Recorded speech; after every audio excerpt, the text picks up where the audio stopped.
नवरात्र उत्सव आणि धम्मचक्र प्रवर्तन दिनाच्या पार्श्वभूमीवर सोलापूर महापालिकेची यंत्रणा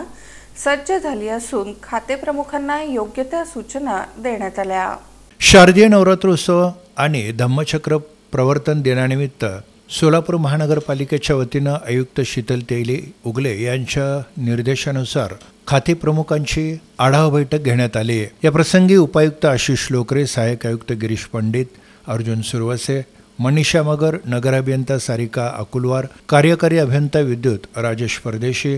अग्निशामक विभागाचे प्रमुख राकेश साळुंके, सफाई अधीक्षक नागनाथ बिराजदार अनिल सराटे, आरोग्य अधिकारी राखी माने, मंडई अधीक्षक, सहाय्यक उद्यान अधीक्षक तसंच अन्य विभाग प्रमुखांची उपस्थिती होती। दरम्यान महापालिकेच्या वतीनं नवरात्र उत्सव आणि धम्मचक्र प्रवर्तन दिनानिमित्त निघणाऱ्या मिरवणूक मार्गावरील खड्डे बुजवणं, झाडांच्या फांद्या काढणं, मोकाट जनावरांचा बंदोबस्त करणं, मिरवणूक मार्गावर असलेले अडथळे दूर करणं, खासगी केबल वायर काढणं, आवश्यक त्या ठिकाणी जंतुनाशक फवारणी करणं, जुन्या तसंच नवीन बांधकामाचं कच्चं साहित्य रस्त्यावर असेल तर ते इतरत्र हलवणं, मिरवणूक मार्गावरील ड्रेनेज लाईन तसंच सांडपाणी रस्त्यावर येणार नाही याची व्यवस्था करणं, लाईटची व्यवस्था करणं, याचबरोबर मिरवणुकीत अद्ययावत असे असलेले अग्निशामक दलाचे बंब उपलब्ध करून देणं आदींसंदर्भात यावेळी उपायुक्त आशिष लोकरे यांनी संबंधित अधिकाऱ्यांना सूचना दिल्या। या मार्गावरील अपूर्ण कामं तातडीनं पूर्ण करण्याच्या सूचना देखील त्यांनी दिल्या।